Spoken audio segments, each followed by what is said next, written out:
அப்போ ஒன்னும் தெரியாத அப்பா மாதிரி நினைக்கிறியா? இங்க பாருங்க மேக்னா, நீங்க இப்படி சரியா புரிஞ்சுக்காம பேசுறீங்க.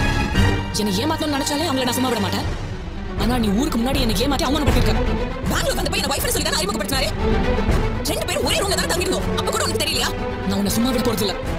எல்லாம் உண்மையாக தெரிஞ்சுக்கிட்டேன். நம்மளோட மேகனா அந்த ஒரு ஃபங்க்ஷனை விட்டு வீட்டுக்கு கோவமாக வராங்க. ஸோ வந்ததுக்கப்புறம் கொஞ்ச நேரத்துக்கு அப்புறம் தமிழும் சரஸ்வதியும் அந்த ஒரு இடத்துக்கு வராங்க. ஸோ மேகனாவோட வீட்டுக்கு வராங்க அப்படின்னே சொல்லலாம். ஸோ அங்கே வந்து மேகனா கிட்ட எப்படியாச்சும் சொல்லி புரிய வைக்கணும்னு ட்ரை பண்ணுறாங்க.